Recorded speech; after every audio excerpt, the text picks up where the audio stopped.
모든 교양은 남 얘기입니다. 안 물어봐도 알려주는 남 얘기. 무하마드 알리 특집 28회 3부 방송 시작하겠습니다. 2부는 무하마드 영춘이었어. 그렇죠.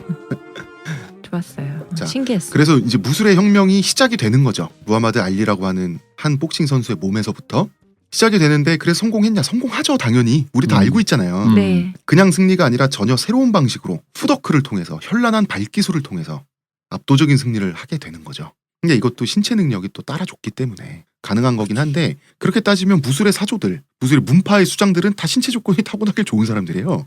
진화순도 힘이 그렇게 셌대요, 원래. 덩치도 크고, 2부에서 말했던. 근데 무하마드 알리는 자기보다 펀치력과 덩치가 더 좋은 사람들을 상대로 발기술로 이기기 시작했다는 점에서 주목할 만하죠. 이 사람의 철학이 맞았던 거지. 나 왜 알리가 크다고 생각했지? 알리가 날씬해서 그런가? 저도 몸이 크다고 기억을 하고 있었는데. 호리호리하게 키는 컸다는 생각이 들었는데 다른 애들보다. 커요. 저는 어깨도 좀 근데 크고 크다고 그런 해서 느낌인데. 무조건 펀치력이 센 건 아니에요. 어. 그래서 1963년까지 17전 전승 14KO. 음. 재밌는 거는요, 2부에 나왔던 그 결별했던 첫 프로 스승 있죠. 아, 그 피가 바티스트 아니야. 올드 몽고스, 네. 올드 몽고스 KO 아티스트까지 KO로 눕혀버리죠. 역시. 자신의 방식이 옳았다는 것을 증명을 하고요. 자세한 이야기를 하기 전에 광고 듣고 오겠습니다. 아로니아진, 당신은 누구죠? 뉴 아로니아진이 출시되었으니 먹는 자마다 피로회복과 심찬 하루를 얻으리로다. 정말 먹는 족족 몸에 좋은 건가요? 어찌하여 마음에 의심이 일어나느냐. 먹거라. 그리하여 건강이 너와 함께할지어다. 내가 약은 음침한 골짜기로 지날지라도 항산화 효과가 나와 함께 하심이라. 아멘. 국내 최고 합리화, 최다 판매, 평산네이처 뉴 아로니아진. 자, 우리 사랑하는 평산네이처. 네. 무하마드 알리 하면 대표님 가장 먼저 떠오르는 게 몇 개가 있는데, 그 중에 하나가 KO 예고제죠. 그렇죠. 나는 저 선수를 4회 KO 시키겠다. 뭐 그런 소리를 했지. 그럼 정말 4회 KO를 시키죠. 음. 그런데 이게 그러면 스타가 됐을 것 같은데 만인의 적이 됩니다. 아니 당연히 이건 이런 사람들 어그로 입상 맞잖아요. 어그로잖아, 어그로. 얄밉잖아요. 그치. 근데 하도 떠버리고 다니니까 나는 최고야. 그러면서 나는 뭐 누구는 뭐 어떻게 할 거고 막 이거를 속사포처럼 쏟아대니까 그 별명들이 재밌어요. 마이티 마우스, 주로 마우스가 붙어 있는. 게이셔스 클레이. 게이셔스는 속이 텅 비었다. 그 겉만 요란하다. 텅 빈 수레가 요란하다. 이런 원래 게이셔스 클레이니까 이름이. 그다음에 루이빌 립. 루이빌의 이빨. 마이티 마우스라는 옛날에 그 쥐가 주인공인 만화 있었잖아요. 여기서는 마이티 마우스. 힙합 그룹도 그러니까 있죠. 그 마우스, 그러니까 그 만화의 쥐도 복싱을 했던 것 같아요. 근데 기억이 맞는지 모르겠는데 왠지 그런 기억이 이거 얼핏 무하마드 알리 나는데 패러디일 수도 있겠는데요. 정확하게는 기억 안 나는데 왠지 그랬던 것 같아요. 하지만 무하마드 알리는 입, 마이티 마우스였고, 네네. 입만 크다. 입만 살았다는 뜻이죠. 그치. 원래 이때까지만 하더라도 복싱 문화라는 것은 두 신사가 정정당당한 결투에서 발전한 문화가 복싱이잖아요. 그러니까 적을 존중하고 자기는 또 진중해야 되고 그런 거 있잖아요. 오직 링 위에서 실력으로 증명하면 되지. 그렇죠. 이런 근엄한 문화였는데, 이 무하마드 알리는 상대를 조롱하죠. 그러면서 언론의 주목을 독점하죠. 엄프를 할 줄 아셨네. 그치. 근데 이런 엄프리면 이게 사실 횡행 되잖아요. 맞아요. 이렇게. 미운데도. 근데 악역이니까 스타 악역이에요. 그러니까 누가 됐든 저 떠버리를 눕혔으면 좋겠다는 입 좀 심리가 막아줬으면. 조장되죠. 그러니까 자기 시합의 상품성은 높아지는 거예요. 진짜 엄프를 할 줄 아셨네요. 그렇죠. 왜냐하면 주목을 받고 챔피언 타이틀전까지 올라가고 싶으니까.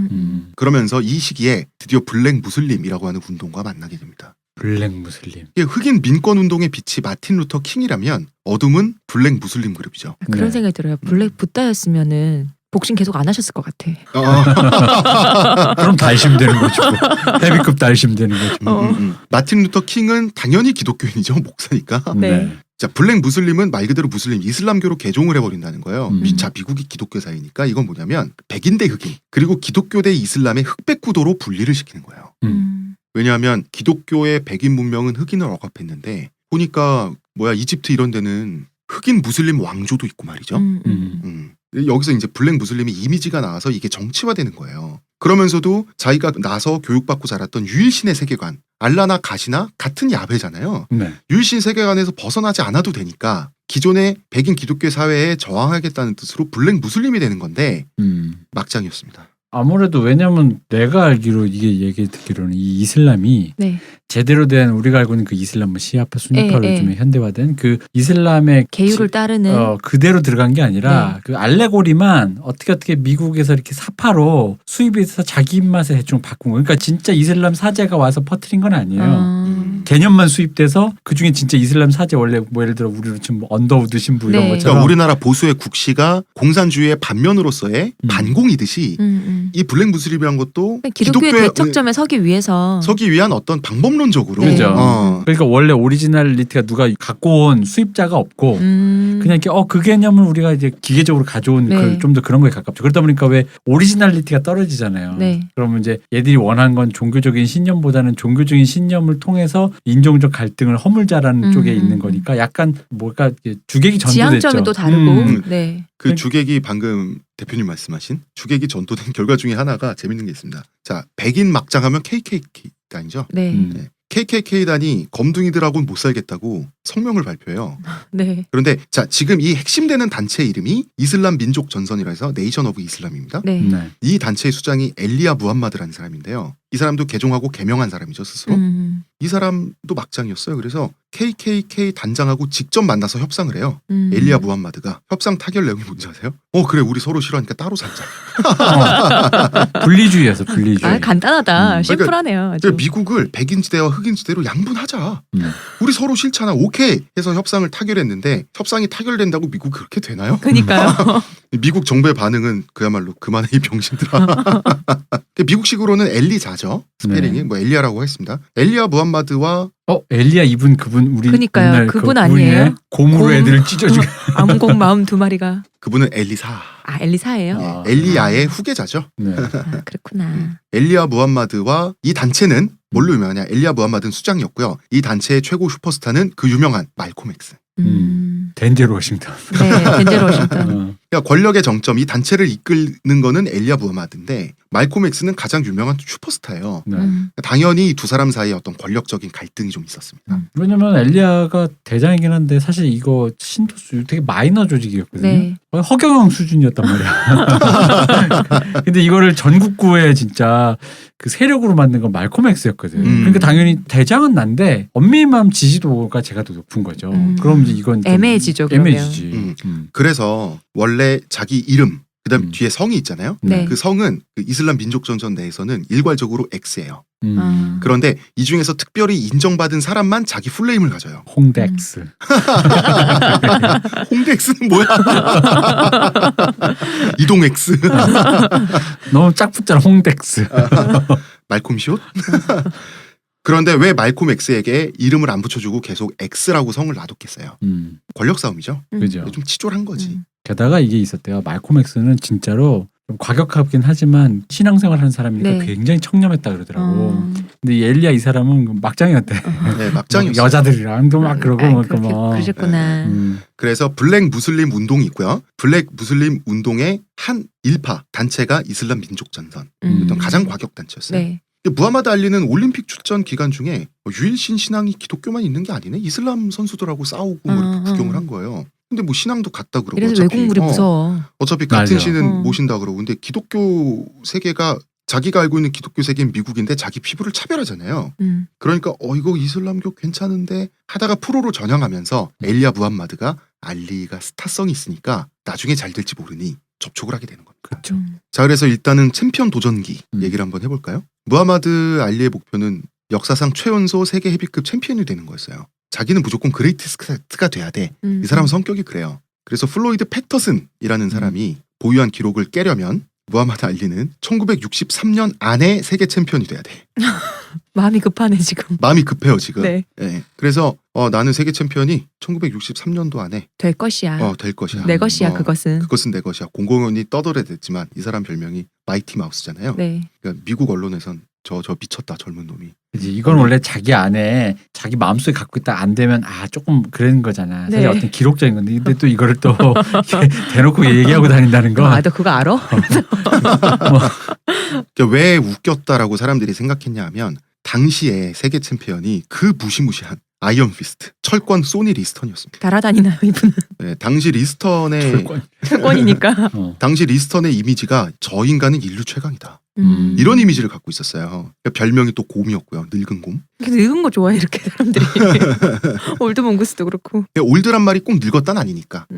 경험 많다란 뜻도 있잖아요. 그러니까 아니 쟤는 복서로서 완성도 안 됐는데 젊은 녀석이 아직 체중도 몸도 근육도 다 부풀지 않았는데 소니 리스턴을 잡겠다고 하는 건 죽겠다는 얘기 아닌가? 이게 된 거예요. 그런데 무하마드 알리는 재밌는 경험을 합니다. 일단 리스턴을 잡기 위해서는 그 전에 챔피언 출전 자격을 따야 되는데 그치. 그러려면 자기보다 랭킹이 높은 사람들을 먼저 잡아야 되잖아요. 그렇죠. 이건 뭐 이종 격투기도 그렇고 기본적인 룰이잖아요. 그래서 영국까지 날아갑니다. 영국 챔피언을 잡기 위해서. 당연히 백인이죠. 이 사람은. 그런데 아이러니하게도 영국은 미국보다 인종차별이 훨씬 덜했던 거예요. 영국 가서 엄청 떠버려요. 내가 상대 선수를 얼마나 이렇게 요리할 것이며 거기다 KO 예고제 5회 KO 시킬 것이며 영국인들을 얼마나 좌절에 빠뜨릴 것인지. 그런데 영국 사람들이 시니컬하니까 자살에 빠지는 거 좋아해. 우리 좌절에 정말 빠뜨려 볼래? 이렇게 되는 거예요. 영국 사람들은. 영국 사람 처음 봐서 그래. 처음 보면 좀 신기하거든. 그러니까 신기하잖아. 계속 보면 짜증. 그래서 정말 5회 KO 시켜요. 영국의 스타를. 우리나라 지금 김연아 같은 아스넘하고 이긴 거예요. 재밌는 거는 영국에서 스타가 됩니다. 영국 사람들이 보기에 이 캐릭터가 신기하니까 또 스타성이 있잖아요. 락스타 같은 거예요. 그래서 별명이 영국에서 5번째 비틀즈가 됩니다. 재밌는 건 또 첫 번째는 아니래. 그래야죠. 또 비틀즈는 영국의 국보잖아요. 그렇죠. 그건 못 시켜지. 1번은 못 시켜주지. 말석엔 앉혀줄게. 그럼요. 개나리 소반 하나 가져와 봐라. 그래서 챔피언 타이틀 전 자격을 얻습니다. 자, 그럼 이제 죽을 차례죠. 소니 리스턴한테. 소니 리스턴은 어둠의 복서입니다. 이 사람 백인? 어둠의 복서 흑인이죠. 백인. 그러니까 가난의 상징 그 자체죠. 형제가 25명이에요. 네? 자기 생년월일도 불분명해. 아버지는 애만 낳고 또 엄마가 계모까지 2명이에요. 그렇겠죠. 25명이려면은. 그렇지. 어머니가 혼자 25년을. 생각만 해도. 인간의 한계 도전할 것도 아니고요. 그래서 어머니가 이제 아버지한테 맞다가 가출을 하는데요. 어머니 따라서 또 와요. 그렇게 잘하는데 뭐 문맹이죠. 힘세죠. 덩치는 커요. 나중에 헤비급 챔피언 되니까. 골목대장이 되지 않았겠어요? 당연히 범죄를 저지릅니다. 이때부터 그냥 테크트리죠. 어린 나이부터 교도소를 들락날락해요. 그러다가 강도를 또 저질러요. 5년형 받아요. 여기서 또 영화의 클리셰가 나오죠. 이 5년 동안 먹은 교도소 식사가 평생 최고의 식사인 거예요. 이 당시에 교도소 밥이라는 것은 진짜 볼품 없었을 텐데. 그리고 복싱을 가르치는 또 신부님이 있었던 거예요. 이 신부님한테 복싱을 배우죠. 그래서 세계 챔피언이 되는 겁니다. 그런데 문제는 이 신부님이 이 프로 선수 만들려고 가석방을 시켜야 되는데 신부님은 돈도 권력도 없잖아요. 네. 그래서 자기가 알고 있는 마피아 보스한테 부탁을 해서 가석방을 시켜요. 5년을 못 참고. 근데 당시의 시대는 그 누구죠? 알파치노래네. 언터처블에 나오는 사람. 알카포네 같은 사람들의 시대다 보니까 이게 됐던 거예요. 자, 흑인이죠. 전과자죠. 마피아 하수인이라고 하는 혐의가 붙죠. 악당의 이미지인 거예요. 그러니까 세계 챔피언이 기껏 됐는데 사람들한테 사랑을 못 받아요. 외로운 챔피언인 거예요. 근데 떠버리가 왔어. 그런데 떠버리가 왔으니까 이거는 영웅과 악당의 대결이 아니라 두 흑인 악당의 대결인 거예요. 누구도 지금 응원하고 싶지 않은. 문제는 그러잖아도 소니 리스턴 성격이 음울해요. 그런데 무하마드 알리는 젊은 놈이 계속 놀리는 거예요. 그러니까 아무리 놀려도 소니 리스턴은 이제 보수적인 복서였던 거죠. 링 위에서 보여주겠다. 이러니까 카메라를 대동하고 소니 리스턴이 훈련하는데 쳐들어가요. 그러다가 시비를 걸어요. 시비를 걸다가 뺨을 한 대 맞아요. 이때 무하마드 알리가 나중에 이렇게 고백을 합니다. 뺨을 맞을 때 죽음의 공포를 느꼈습니다. 더 세게 때렸어야 했는데 그때. 뻔했어야 되는 건데 진짜. 그냥 죽였어야 되는데. 근데 그러니까, 예. 제가 가지고 있는 무하마드 알리의 이미지는 사실 이렇게 막 잘 나가던 복서 때가 아니라 이제 정점을 치고 병이 걸린 후에 뭔가 이제 인권 운동가 이미지가 강하단 말이죠. 그렇죠. 저한테는. 우리 세대에는. 네, 근데 지금 이 얘기를 듣고 보니까 너무 못됐어요 사람이. 그러니까 사람이 이게 우리 그때 이 사람 떠버리여가지고 네. 근데 이제 본능적으로 그 단순히 좀 무식한 떠버리가 아니라 남의 약점, 그러니까 그런 날라리다 보니까 그런 네. 기질이 있단 말이에요. 그 총력이 있어서 남의 약점, 프레이밍 선정을 먼저 해서 네. 얄팍하게 그 사람을 어떤 코너로 몰고 가는 그런 류의 그 굉장히 아픈 데만 능한 계속 찌르고 긁고 하는 이게 굉장히 능하죠 이 사람. 못됐어 사람이 진짜. 아무리 생각해도 무하마드 알리가 이길 리가 없잖아요. 네. 기자들이 어떻게 이길 것이냐는 질문에 했다는 말이 명언으로 남았죠. 나비처럼 날아서 벌처럼 쏜다. 그 유명한. 진짜. 왜 이번에 돌아가셨을 때 그 추모 그림이 벌의 몸에 나비의 날개가 있는 그 맞아요. 한 장으로 이렇게 RIP를 했는데 근데 이때 이미 자기 무술에 초식을 완성하고 있었어요. 무하마드 알리는. 나비처럼 난다는 건 거짓말이 아닌 게 이게 fly like butterfly가 아니라요. float like. 흘러간다. 나비가 약간 술 취한 듯이 이렇게 움직이잖아요. 우리가 보기에. 링 바닥 위를 무중력처럼 네네. 흐른다는 거야 자기는. 실제 이 움직임을 자기가 성취하고 있었어요. 이때.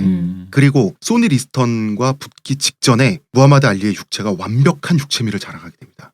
이때 자기 트레이너마저 감탄해서 어떤 말을 했을 정도냐면 외계인이 지구를 방문하면 인간이 이런 동물이라는 걸 보여주기 위해서 무하마드 알리의 몸을 보여주고 싶다 그래요. 아니 표준도 아닌데 왜? 왜? 보통 그러면은 많은 표준 중에서 제일 흔한 걸 보여줘야지. 하나밖에 없는 걸 보여주면 어떡해. 같은 지구인 아닌 줄 알면 어떡해. 그렇지. 그래서 살. 이때부터 무하마드 알리 잘생겼잖아요. 그리고 몸도 너무 예뻐. 네. 그러니까 항상 우통을 벗고 인터뷰를 하게 됩니다. 이때부터. 그러면서 좋구나. 소니 리스턴은 사람이 몸이 둔탁해요. 그래서 늙고 추한 곰이라고 놀리면서 상체를 드러내면서 입을 털면서 소니 리스턴의 잘생기지 못한 외모를 계속해서 놀려요. 내가 그것도 서러운데 진짜 못했어. 그래서 시합 당일이 되죠. 기자들은 당연히 무하마드 알리가 실려갈 것으로 응급실에 예상을 하고요. 가장 가까운 병원의 위치를 미리 확보해요. 거기 카메라 가 있어야 되니까. 그렇죠. 예. 그리고 대기실에서 베스트 프렌드인 말콤 엑스와 함께 이때쯤 이미 배프가 된 거예요. 네. 말콤 엑스와 함께 동쪽을 향해 알라의 기도를 올리고 링에 오릅니다. 음. 그런데 자 무술의 스타일이 완성했다. 현대복싱의 스타일을 완성된 모습을 보여주니까 소니 리스턴이 못 맞춰요. 아무리 강펀치면 뭐해. 못 맞추는 거예요. 그러면서 무하마드 알리가 꽂는 펀치는 다 들어가는 거예요. 그런데 5회에 무하마드 알리가 눈에 이물질이 들어가서 눈을 못 떠요. 그런데 어떤 이물질인지가 미스테리였거든요. 나중에 밝혀진 얘기로는 소니 리스턴이 글러브에 약물을 발라서 눈을 못 뜨게 하는 꼼수를 갖고 있었다는 정황이 드러났어요. 요걸 마피아가 한 거죠. 안티프라민 같은 거 발라서. 그렇죠. 심판까지 매수하면 가능하죠. 심판이 봐준 척하면서 발라도 되고 뭐 이런. 그래서 5회에 눈이 안 떠지니까 맞을 수밖에 없잖아요. 네. 근데 소니 리스턴의 펀치는 한 방만 맞으면 쓰러지는 펀치거든요. 이때 소니 리스턴의 몸동작, 네. 그 특유의 동작을 익힌 무하마드 알리는 어른어른하는 인형 있죠. 네. 인형으로 소니 리스턴의 동선을 미리 파악해서 본능적으로 피하게 돼요. 그러면서 5회를 살아남습니다. 그런데 5회에 땀이 흘러내려서 땀이 눈에 들어가서 약물이 씻겨나가요. 그래서 6회에 리스턴을 철저하게 응징합니다. 그래서 7라운드 시작 벨이 울렸을 때 소니 리스턴이 6회에 너무 많이 맞아서 탈진해서 일어나지 못합니다. 여기서 TKO 승을 거두게 되죠. 7라운드의 KO 승을. 그렇죠. 7라운드 KO 승을 거두게 되고요. 이때 했다는 말이 I'm the king of the world. 그럼 이 말을 이 타이타닉? 사람이 먼저 한 거예요? 먼저 한 타이타닉? 거예요. 오. 그리고 I shook up the world. 나는 세상을 뒤집어 놓았다. 나는 전 세계의 왕이다. 라는 말을 합니다. 그리고 나서 승리 다음날 승리 기자회견을 하죠. 여기서 자기는 무슬림임을 밝힙니다. 나는 블랙 무슬림이었어. 시합 전에 절하고 왔고요. 이렇게. 이 모습을 보고 아버지는 충격받아서 쓰러집니다. 아버지의 직업 중에 하나가 종교화 그리는 거였거든요. 기독교 성화. 여기서 엘리야 무함마드의 꼼수가 있습니다. 엘리야 무함마드 아까 이슬람 오브 네이션? 네, 이 사람 수장. 리더. 자, 질 것이 뻔하잖아요. 소니 리스턴한테 자기가 생각하기에도 시합 전에는 알리가 블랙 무슬림이라는 사실을 비밀로 했어요. 지면 쪽팔리니까. 지금 우리 단체가 망신당하니까. 네. 그러다가 이기고 나니까 말콤 엑스 저리가 하고 자기가 무하마드 알리 사진 옆에 나름 앉아서 찍어야지. 역사적인 승리를 거두니까 나타난 거예요. 꼼수지. 그리고 나서 며칠 후에 이름을 직접 만들어주는 겁니다. 무하마드 알리라고 하는. 그래서 캐시어스 클레이가 무하마드 알리가 되죠. 이때. 예. 이런 식으로 스타 운동가 말콤 엑스하고 권력 싸움을 치졸하게 하는 거예요. 엘리야 무하마드란 사람이. 근데 그건 그거고 무하마드 알리는 자기 신념대로 가는 거죠. 네. 네. 알리로 개명하면서 했던 그 유명한 노예의 이름은 거부한다. 그 사람은 좋은 사람이었지만 원래 백인 위인이죠. 네. 예, 캐셔스 마세스. 클레이가. 어쨌든 그것은 호혜다. 베풀어 준 거잖아요. 학대도 받지 않겠지만 베품도 받지 않겠다라고 하는 거죠. 그러니까 이 사람이 머리가 좋은 사람이죠. 이런 말을 할 줄 안다는 것은. 그래서 이제 당시에는 WBA밖에 없었습니다. 권투협회가. 네. 지금 WBC, WBO. WBA는 무하마드 알리가 개종하고 개명한 거 있죠. 네. 이게 권투의 신사적인 이익과 철학에 반대하면서 제명 어쩌고 합니다. 근데 왜 이익과 그러게요. 반대한다는 거예요? WBA도 백인 기독교들의 단체니까 그냥 재수가 없으니까. 그런데 미국의 대도시들은 또 반항해요. 왜냐하면 대도시들의 특설링에서 권투샵을 여는데 알리는 이미 누군가 쓰러뜨려야 하는 진짜 공공의 적이 돼버린 거예요. 백인 기독교 근데 재해버리면은 시합을 못 하잖아요. 그러면 그 시합 자체의 스타성은 있는 거예요. 그러니까 대도시들이 무시하니까 WBA도 이제 완전히 그 도시들을 어떻게 제압해요. 프로모터들을 어떻게 제압해. 그래서 또 이제 꼬랑지를 내리고 한편 개명 사건을 일으키면서 흑인 문화에 있어서 역사적인 드립을 날립니다. I'm so pretty. I'm the prettiest. 야, 내 얼굴 진짜 예뻐. 진짜 매끈하게 생기지 않았니라고 하거든요. 내가 이게, 제일 잘생겼어. 내가 제일 잘 나가. 이게 당시는 흑인들이 잘생겼다거나 여성인 경우 예쁘다는 인식 자체가 없었어요. 알리가 내 얼굴이 가장 잘났다고 외친 게 흑인 사회의 충격이었어요. 당시 조지 포먼이 애였죠. 나중에 네. 등장하게 되는 조지 포먼 같은 경우는 아니 열심히 자기는 복싱만 하고 있는 청소년인데 당시에 올림픽 준비하고 있는데 개명하고 개종하고 참 이상한 사람이다. 그런데 참 이상한 사람이다 싶었는데 프리티라는 말은 몹시 좋았다. 그 후부터 거울을 보는 게 즐거워졌다. 그래서 흑인 사회들의 거울의 매출이 높아져요. 나도 예쁠 수 있는 어떤 그런 존재일 거라고 생각도 그렇죠. 못하고 있다가 다시 그렇죠. 나를 보게 되는 거잖아요. 이거는 왜 그래서 그 장애를 가진 아이들이나 아니면 유색인종 아이들이 본인과 같은 장애를 갖고 있는 인형이나 같은 유색 인형들이 많아진 게 그런 식으로 되게 의미가 깊다 그러더라고요. 백인 그런 그래서 흑인 바비 바비돌만 있는 그런 거는 식으로 흑인 바비가 그렇잖아요. 나오고 병 때문에 머리가 없는 그런 인형이 나오고 이런 거 굉장히 의미 깊다 하더라고요. 그래서. 원래 이건 이런 맥락이 있어요. I'm so pretty that 어쩌고 뭐냐면 나는 너무 예뻐가지고 감히 내 얼굴이 치는 놈이 있어서는 안 된다. 이 예쁜 얼굴을 누가 쳐? 또 이런 뜻도 있죠. 내 얼굴이 왜 이렇게 예쁜지 알아? 한 대도 제대로 맞은 적이 없기 때문에. 그치. 이 드립이 굉장히 흑인들의 어떤 자기애에 대한 욕구를 뒤집어 놓는 얘기였어요. 근데 이게 프레이밍 선정을 진짜 잘한다. 네. 네. 그리고 무하마드 알리가 떠들면서 과시하는 그 가군, 시적인 같은 운으로 이제 그 발음 구조로 떨어지는 네. 문장 구조라든지 단어의 반복이든 이게 문학성이 있잖아요. 네. 이게 이제 초기 랩의 역사에, 초기 힙합의 역사에 영향이 많이 끼쳤다고 그래요. 자, 자, 그러면 당연히 소니 리스터는 리턴 매치 해야죠. 그렇죠. 챔피언 벨트 1회 KO패 당합니다. 무하마드 알리한테. 근데 이 사람 하드 펀처가 아닌데 어떻게 때렸길래 KO패가 된 거야? 빠르고 정확하면 세죠. 이때 카운터 펀치였어요. 공격을 피하면서 반응해서 주먹을 꽂으면서 멍중시킬 때까지 걸린 시간이 0.04초. 진짜.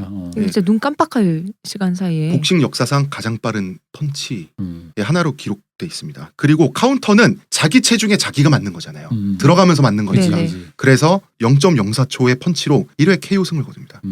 아니 이게 놀랬던 게 예전에 네. 왜 옛날 케이블에서 이런 프로가 있었어요. 동네 싸움 하시거나 뭐 좀 운동 좀 했던 네. 사람들끼리 그런 파이트 클럽처럼 아, 그런 그래요? 격투하는 프로가 있었어요. 아마추어끼리. 네. 그래서 이제 심사위원 중에 이제 장정구 선생님이 나오셨는데 그 진짜 되게 자신만만한 젊은 펀처가 있는 거야. 그런데 걔가 좀 우쭐대니까 네. 약간 좀 맛 좀 보여주려고 이거 한번 피해보라고 그러면은 순간적으로 잽을 날리는데 진짜 안 보이더라고. 카메라에 보이는데 안 보이더라고. 그 애가 순간적으로 그 앞에 헉 자기 앞에 하고. 지나가니까 얼어버린 거야. 얼죠. 그런 걸 본 적이 없으니까. 본 적이 없으니까. 근데 아무리 그래봐야 아마에서 놀았으니까.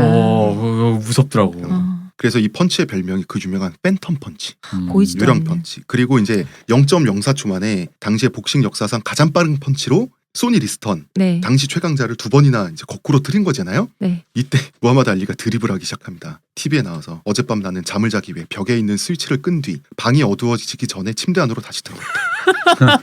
이거 너무 유치하다. 내 펀치는 눈 깜짝하는 스피드와 비슷하기 때문에 자신이 승리하겠다고 예언한 라운드에는 눈도 깜빡하지 말아야 할 것이다. 좀 말이 길잖아요. 네. 실패한 개그지. 근데 저는 느리게 말하는데 이 말을 엄청 빨리 해요.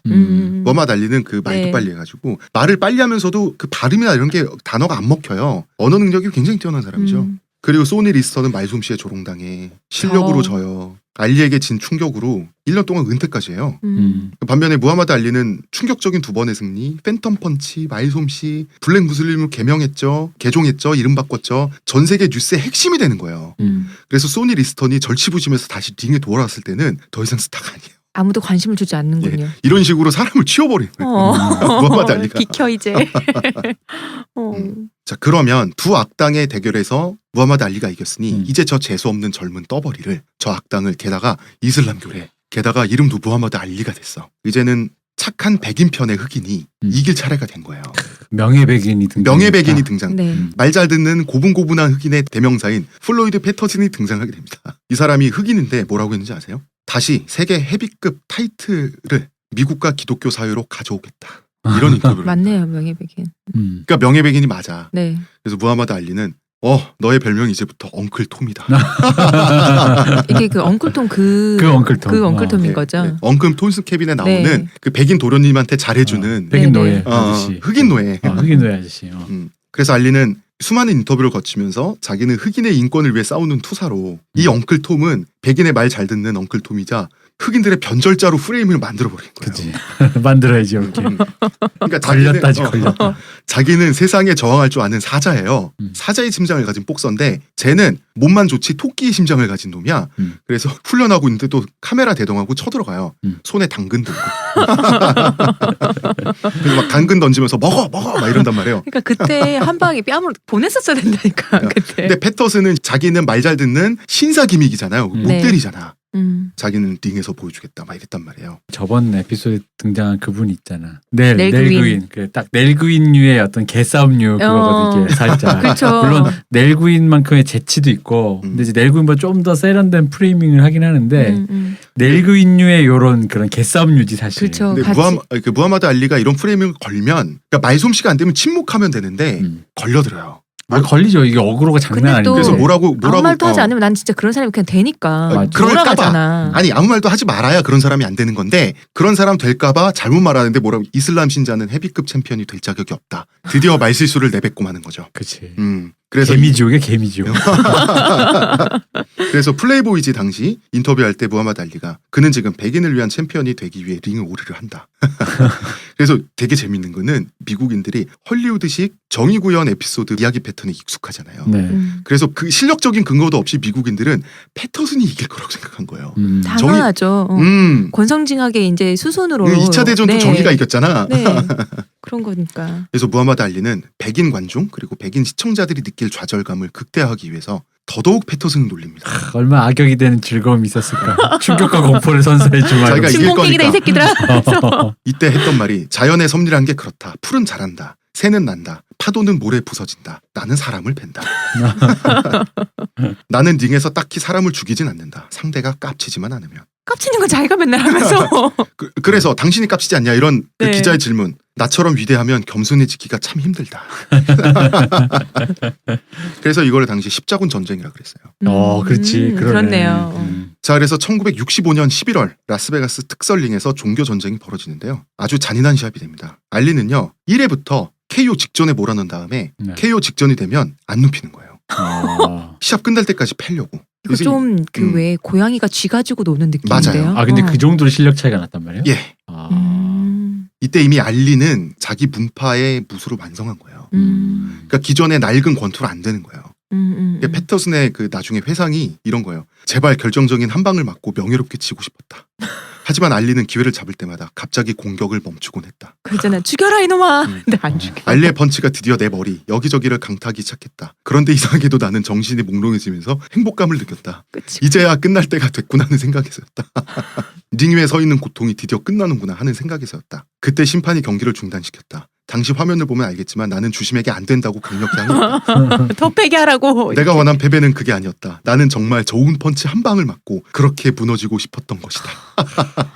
이렇게 해서 알리가 이 사람을 11회까지 팹니다. 가슴 좀 아픈데요. 네. 대단하다. 근데 세계 헤비급 타이틀을 기독교와 미국 세계로 가져오겠다는 말만 안 했어도 무하마드 알리가 사실 사람을 죽일 때까지 패는 사람은 아니었어요. 네. 이 사람 낙천적인 사람이기 때문에 그런 폭력성은 없었는데 이슬람 신자는 헤비급 챔피언이 될 자격이 없다. 이런 쓸데없는 말만 괜히 또 옆에서 백인들이랑 백인 언론이 부추겼단 말이에요. 네, 여기만 안 나와요. 미끼를 한 사람은 알리잖아. 그러니까요. 문 사람도 그렇긴 한데 던졌잖아. 미끼 던진 사람은 그리고 하나만 던졌어요. 이렇게 많이 던졌는데. 그래서 백인 관중들 있죠. 백인 은구들은 이 시합의 좌절감이 너무 진짜 충격과 공포였겠다. 너무 자존심과 왜냐하면 패터슨한테 영클톰한테 감정이입이 많이 돼 있었거든요. 시합 전에. 나 궁금한 게 이 당시는 좀 암살 이런 것도 많았는데 알리는 없었어요? 이 사람 성격이 12살의 나이에 백인 경찰관한테 가서 삿대질하면서 내 자전거 가져오라고 하는 소년이었잖아요. 애초에. 네. 기질 자체가 겁이 없고 모두가 욕하고 자기를 손가락질한테 혼자 뛰어드는 타입의 인간이었던 거예요. 그래도 총과 도개는 못 당할 텐데. 그러니까 누군가가 한번 좀 시도했을 법한데. 그런데 블랙 무슬림 그룹 있죠. 여기도 막장이잖아요. 자기 경호원들은 이미 있죠. 기미상궁도 있고. 그러면서 미국에서 적어도 미국에서는 세상에서 제일 재수 없는 놈이 무하마드 알리가 된 상태에서 월남전이 발발하게 되는 거죠.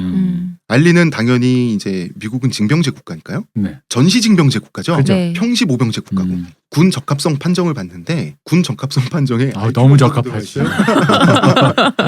재밌는 거는 무하마드 알리가 IQ 검사가 78이 나온 거예요. 이게 말이 돼요 이게? 말이 안 되죠. 네. 근데 아마도 그 IQ 검사라고 하는 시험, 종이 시험의 네. 양식에 익숙하지 않았겠죠. 그렇겠죠. 그래서 그걸 대충 받겠지 뭐. 그런 것도 있고 IQ라는 게 지식 습득 및 그 당시 그러니까 현재 스탯만 재는 거라서 공부를 하고 하면 좋아지고 하면 또 나빠지고 이런 네네. 거라서 당시의 스탯으로만 근데 그날 뭐 잠이 왔다거나 네. 졸렸다거나 대충 받거나 이거 어떤 문제를 푸는 태도는 또 볼 수가 없으니까 모르는 거지 뭐. 예. 근데 우리가 앞에서 이 사람 말하는 거나 하는 거 보면 이 사람이 네. 머리가 나쁜 사람이 이런 사람이 아니라는 거는 아니잖아요. 네. 우리가 이미 익히 알았잖아요. 네. 그래서 당시에 무하마드 알리를 싫어하는 미국인들도 78일 리는 없다고 당연히 생각했죠. 알리가 머리가 굉장히 좋다라는 건 전 세계인들이 다 동의하죠. 왜냐면 내가 이렇게 분한데 78이면 말이 안 되잖아. 이게 당연한 거잖아. 짜증나. 다 짜증나지. 뭔가 이게 좀 쟤 때문에 좀 끌어오르는데 근데 저놈이 머리가 나빠? 이럴 리가 없지. 그러니까 미국 사회, 기독교 백인 미국 사회의 배신자이자 반항자인 저 녀석이야말로 군대 보내야 되잖아요. 미국 그렇죠. 정부 입장에서는 군대 보내서 정신 차리게 만들어야지. 성조기를 가슴에 달고 미국이라는 국가를 위한 싸움에 동원시켜야 되잖아요. 혼쭐을 내줘야지. 네, 그래서 무하마드 알리 때문에 군 입대 대상자 기준을 바꿔버려요. 어떻게 해요? 거의 IQ 테스트는 취소. 원래 있던 거. 그래서 알리도 입대시키려고. 이때 무하마드 알리가 전설의 드립을 날리죠. 나는 베트콩과 아무런 감정이 없다. 베트남인들은 내가 흑인이라는 이유로 아무런 차별도 가하지 않았다. 이 전쟁은 백인이 유색인종에 대해 일으킨 전쟁이다. 전설의 드립들이죠. 그리고 너무 맞는 말들이죠. 솔직히 반박을 할 수가 없어. 그러니까 마지막 이거는 그 당시 히피들이 많이 했던 얘기들이기도 하잖아요. 그래서 이제 알리가 그러고 있으니까 알리의 전담 프로모션 그룹 있죠. 네. 알리 시합을 주최하는 네. 이 프로모션 그룹에 속해 있는 이 투자자들, 이 프로모터들은 미치겠는 거죠. 그래서 알리 몰래 미 국방부와 협상을 합니다. 협상 내용은 알리에게 철저하게 유리하게 돼 있어요. 네. 전방에 가지 않는다. 후방에서 시범 시합만 뛴다. 나머지 시간엔 훈련해라. 얼마든지. 심지어 다른 시합도 뛸 수 있다. 개인 생활도 보장하겠다. 요러고 1년만 있다가 제대해라. 이거는 받아들이지 않을 수가 없는 조건이잖아요. 진짜 요식인데요, 정말. 하지만 알리는 거부하죠.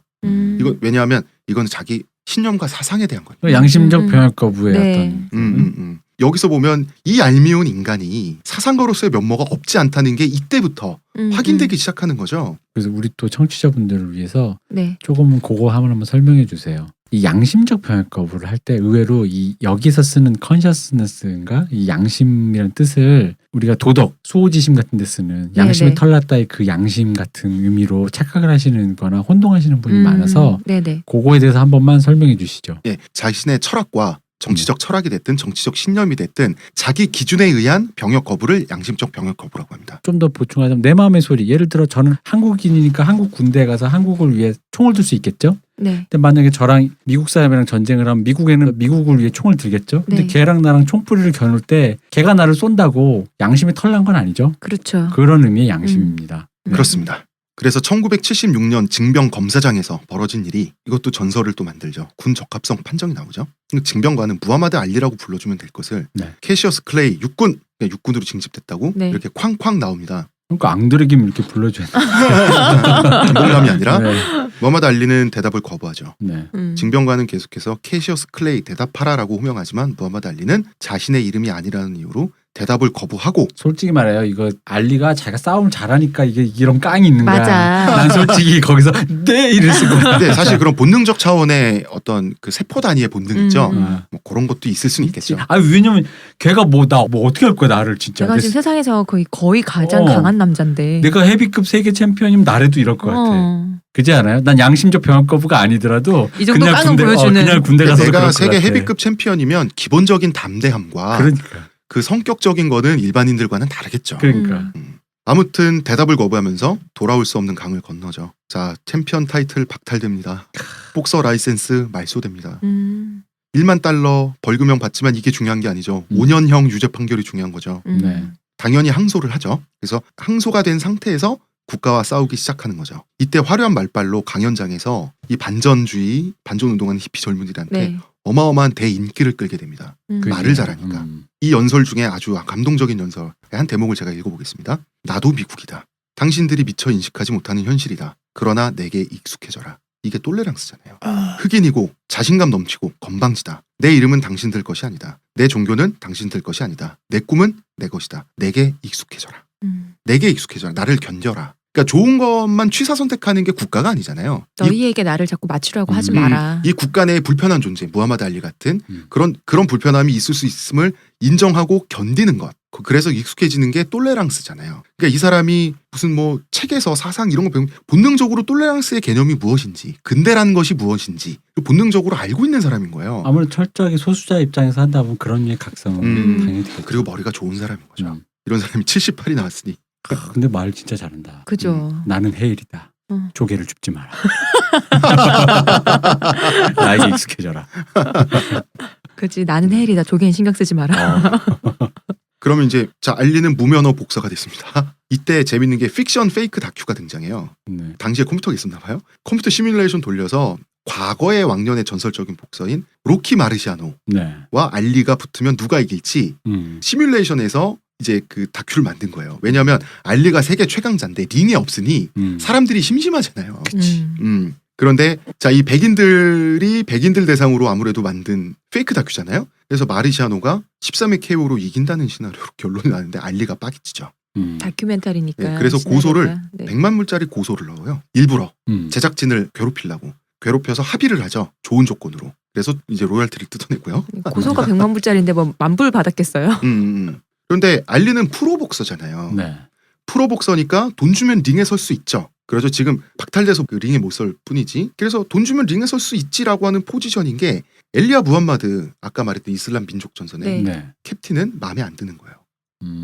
지금까진 링에 섰지만 이제부터는 내 말 들어야지. 내 말을 얼마나 잘 듣나 보려고 하는데 아니 그건 이슬람의 계율에 돈 받고 싸우는 것은 어긋나지.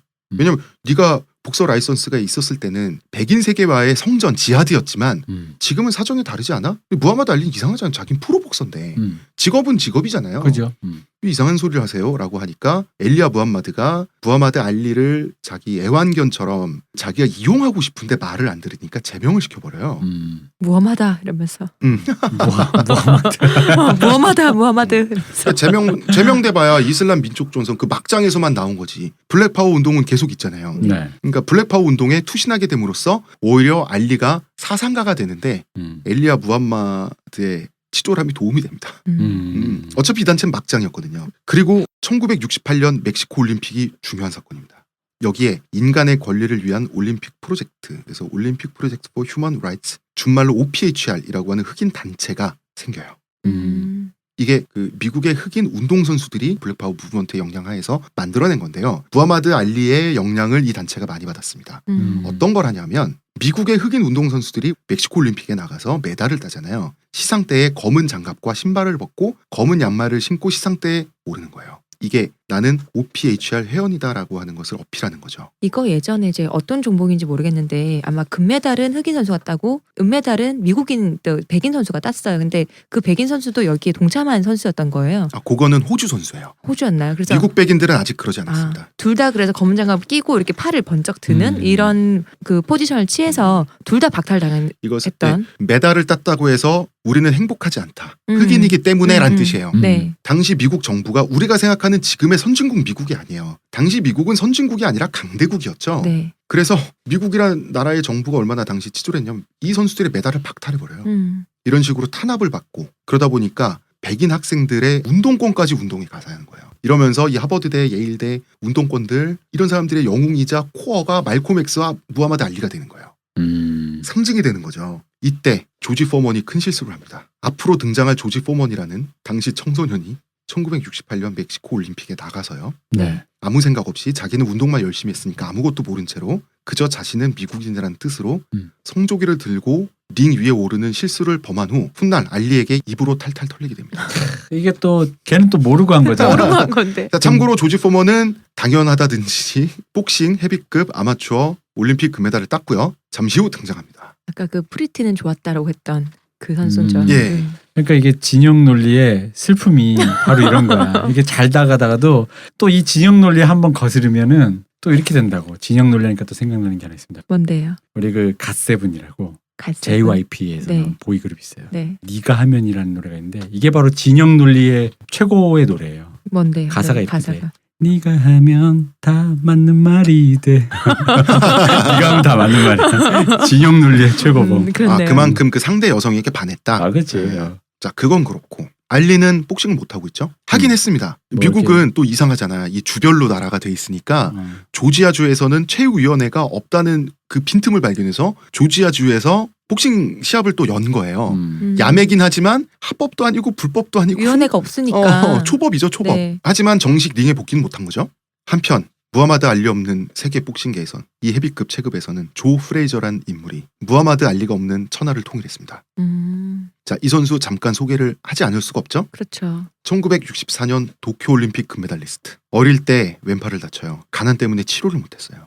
그래서 왼팔이 휩니다. 이거 완전 저기 그 장훈 선수랑 비슷하네요.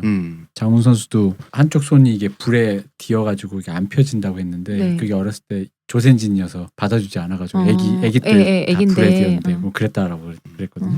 그런데 이 휜 왼팔의 기가 막힌 각도 때문에 기가 막히게 강력한 왼손 훅을 얻게 됩니다. 이 사람이 이제 가난하니까 운동도 하고 돈도 벌어야 되니까 어릴 때부터 도살장에서 일했어요. 일이 끝나면 남들 다 퇴근하면 독축된 거의 반냉동 상태, 냉장 상태 차가운 독축된 고기가 거꾸로 매달려 있잖아요. 네. 네. 이 고기를 상대로 펀치를 샌드백 삼아서 연습하면서 그야말로 경악스러운 하드 펀쳐가 돼요. 아 근데 이거 로키 1에서 나오는 장면 아니에요? 아, 다 여기서 따온 겁니다. 그죠. 네.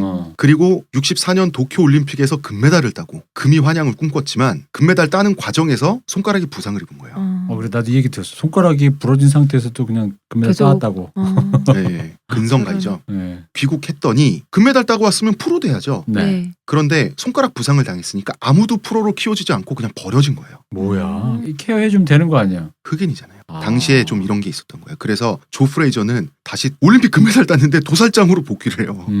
그런데 손가락이 부러지니까 거기서도 해고가 된 거예요. 일을 똑바로 잘 못하니까. 그 모든 역경을 이겨내고 세계 챔피언이 돼요. 웬일이야. 이 사람이 대단한 게 단 4패. 근데 이 4패가 딱 2명한테 진 거예요.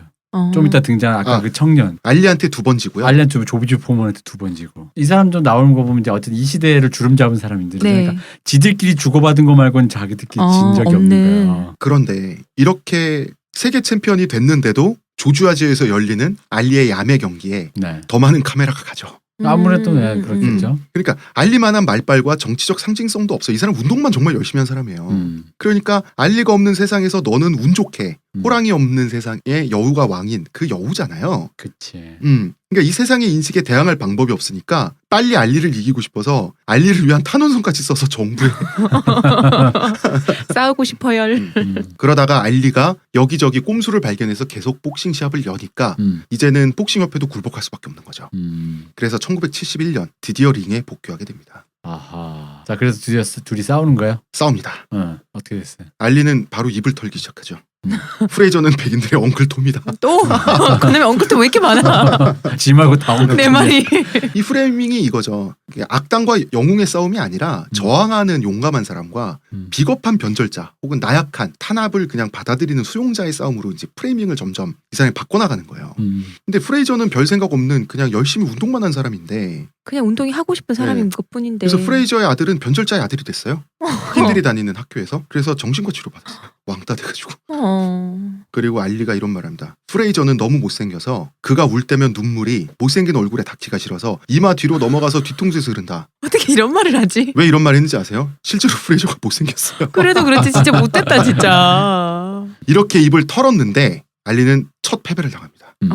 충격적인 다운과 함께 판정패를 당해요. 무패의 전적에 금이 갔죠. 그런데요. 이 시합 직후부터 알리의 인기가 올라가고요. 조 프레이저는 악당이 됐어요. 이게 세상의 신묘함이야 참 보면. 알리는 영웅이 됐어요. 진짜 이상해. 왜냐하면 알리도 사람이었구나. 이 사람이 알리가 몸 관리에 실패한 거예요. 연설 강연 다니면서. 그리고 알리가 체중이 불었어요. 그러니까 알리 특유의 무브먼트가 안 나오는 거예요. 아니 언제는 제 입만 좀 다물게 누가 좀 해달라고 해서 입 다물게 해줬잖아. 네. 근데 왜? 다운당하면서까지도 끝까지 포기하지 않고 버티다가 결국 패배하는 모습에서 백인들이 뭘 느꼈냐면 자, 이 사람이 링에서 그리고 정치적인 운동에 일선에서 사실 이 사람이 고독함, 결기를 가지고 고독하게 혼자 싸워온 이 사람이 늑대였구나라는 걸 느낀 거예요. 진정성. 그러니까 원래 영웅 스토리는 고전적인 영웅 스토리는 비극적이잖아요. 백인들이 느끼셨어 지금 진정성. 네. 그놈의 진정성. 그래서 그 백인들이 알리에 대해서 드디어 존경심을 품게 된 거예요. 아. 이 사람이 지금까지 세상에서 혼자 싸워왔구나. 그건 사실이잖아요. 이분 그러면서 좀 그랬을지언정. 그러면서 조 프레이저는 정말로 엉클 톰이 됩니다. 아니라고. 엉클 톰으로 각인되고 알리는 저항하는 형, 조 프레이저는 비겁한 악당의 프레임에 백인들까지 걸려버려요. 근데 이 흑인들끼리 내부자를 찝어내는 네. 프레이밍으로 엉클 톰 장난 아니다 이거. 그러게요. 장난 아니죠. 어. 네, 이거 이완용보다 훨씬 심하잖아요. 그러니까. 이완용은 백작으로 잘도 살았지. 엉클 톰은 노예잖아요. 그러니까. 결국은 죽잖아 또. 차라리 친일파면 친일파가 떵떵거리게 했었지라는 느낌인데 이건 노예로 뭐- 살다가 팔려가다 죽잖아. 여기 노예 있어란 말이 오히려 우리한테는 그럼 그 사람 구해야지인데 얘는 그게 아니라 여기 노예 있어 뭐라고 저런 쳐죽이려고 돌을 이렇게 던져라 이렇게. 말이 이상한데 노예 있어 했는데 왜 쳐죽이려면 되지? 어. 알리는 말빨이 좋죠. 음. 강연하고 인터뷰하고. 조 프레이저도 알리를 이기고 나서도 여전히 알리가 영웅이니까 억울하잖아요. 자기도 문화적인 아이콘이 되고 싶었는데 뭔가 좀 자기 좀 다른 음. 프레임으로 자기 바꾸고 싶었겠죠. 그래서 음반을 취입해서 내는 실수. 네? 왜 이런 것을? 평론가들은 이 음반을 쓰레기라고 불렀고요. 대중들의 외면을 받았고 무엇보다 알리로부터 엄청난 야유와 조롱을 왜 받게 이런 됐죠. 잘못된 선택을 하셨을까요? 이게 지금 그러니까 우리로 치면은 저기 뭐야 국대에 떨어진 네. 어떤 축구 선수가 갑자기 랩을 앨범 어. 이렇게 낸 그런 그런 거죠. 느낌인데요, 진짜. 지금. 맞습니다. 근데 챔피언이 음반을 냈으면 뭐가 스포트라이트가 있어야 되는데 그럼 스포트라이트를 받아야 되잖아요. 이 시기에 알리가 영반 대법원에서 무죄 판결을 받으면서요. 또 다 가져갔어. 모든 스포트라이트, 전 세계 스포트라이트를 다 가지고. 밉다. 나는 알리가 밉다. 그래서 알리는 프레이저에 대한 도전권을 다시 얻으려면 한 바퀴 돌아야죠. 이제 그치. 요건 또 이제 복싱의 룰이잖아요. 네. 전 세계를 돌면서 전적을 쌓는데 록스타 등장할 때는 춤을 추며 입을 털며 등장하는데 그 가운에 온통 보석을 박은 가운을 입으면서 음악과 함께 등장하고 각국의 관중들은 자국 선수 대신 알리를 응원합니다. 그리고 알리는 얼마나 외로웠을까 그 선수들은. 여기서 다시 KO 예고제를 부활시키며 모든 경기의 스포트라이트를 다 가져가고 희한한 조 프레이저의 타이틀 방어전은 상대적으로 챔피언 타이틀 방어전인데도 알리만 못하고 이렇게 돼버리는. 희한해. 저는 권투만 했을 뿐인데 어느 순간 저는 맞아 죽어도 좋은 노예가 되어 있었어. 구해줘야 될 노예도 아니고 맞아 죽어야 될 악당도 아니고 맞아 죽어도 좋을 노예라니 이거 이상하잖아. 많이 이상해요. 이렇게 무섭다. 인종주의자. 엉플이. 엉플이 이렇게 무섭다. 이렇게 무서워 진짜. 그러면서 예전에 실력과 몸매, 체중을 찾아가기 시작합니다. 아 이제 알리는. 드디어 그래서 이제 프레이저를 잡고 챔피언 벨트를 수복하면 되잖아요. 네. 이 모든 알리의 계획은 물거품이 됩니다. 왜요? 조지 포먼 쇼크. 아까 그 청소년 1973년 그 프리티의 그 또. 인간들의 싸움에 인간이 아닌 괴수가 등장하고 뭐 고질라예요? 이 조지 포모님은 지금 이제 목사님 되셔서 할아버지인데 꽃보다 할배 미국판에서 등장하고 계십니다. 아 진짜요? 한국에도 오셨습니다. 꽃보다 할배 찍으려고. 아. 거기 보시면 지금도 우리 자막 쳐져서 지금 케이블에서 해주거든요. 거기 보면 이제 윌리엄 샤트너라고 옛날 어른들에게 이제 스타트랙에서 네. 컥 선장 역을 했던 네. 미국의 되게 유명하신 그 배우가 어. 저 보스턴 리갈이라는 그 유명한 드라마에서도 그 데니 크레인으로 연기했던 네. 그분인데 그 사람도 약간 이런 알리처럼 약간 입 터는 사람이에요. 그래서 막 아나무인에 입 터는 사람인데 할아버지니까 오죽해서 그 개저씨 진짜 미국 개저씨 그 있잖아 밑도 끝도 없는 네. 거. 근데 조지 포먼 이 아저씨가 약간 이렇게 좀 과묵해요. 또 이 사람이 목사님 되셨다면서요. 말은 좀 유쾌하게 하는데 원래 사람 자체가 그러다 보니까 뭔가 이렇게 막 입을 터는 거야. 근데 내가 보기엔 아무리 봐도 한 번만 맞을 것 같은 그런 느낌이 살짝 있어. 근데 이 아저씨가 그냥 이렇게 봐주는 느낌 있잖아. 근데 사실 동시대 사람이니까 알잖아. 네. 이 사람은 핵펀치란 말이지. 지금 거기에 조지 포먼이 자 등장하십니다. 이제 등장했습니다. 역사에 등장하는 거죠. 네. 그분이 무하마드 알리가 프레이저를 이기면 되는 거죠. 네. 그런데 프레이저는 무하마드 알리가 올라오길 기다리면서 조지 포먼이라는 젊은이에게 도전을 받아서 어떻게 되냐. 조지 포먼은요. 챔피언 타이틀 매치에서 조 프레이저를 6번 다운시킵니다. 한 번은 어퍼컷이 들어갔는데요. 조 프레이저의 두 발이 공중에 떴어요. 이거 무슨 만화에 나오는 만화인데, 거 아니에요? 만화. 진짜 만화인데. 학살. 이거는 그야말로 조지 포먼이 초등학생과 싸워도 비슷한 장면들이 나오는 이런 정도로 프레이저를 그냥 괴멸을 시켜버립니다. 그 이분이 젊었을 때도 그랬어요? 이 사람 알리처럼 그런 유려한 푸드워크나 이런 거 없이 뚜벅뚜벅 퍽이었거든. 그냥 걸어가요. 그러니까 걸어가서 왼손 오른손 차례로 퍽. 그냥 차례로 퍽 칩니다. 그리고 너무 귀찮게 자기 때리는 거리에 안 맞게 도망가잖아요. 네. 다시 걸어가요. 링은 좁습니다. 그리고 클린치로 파고들잖아요. 두 팔로 쓱 밀어요. 그럼 날아가요. 이게 전술의 전부인. 이게 아까 괴수라 그랬잖아요. 생각해보면 고질라도 걷는 것밖에 안 하는데 다 무너지고 그러잖아요. 맞아요.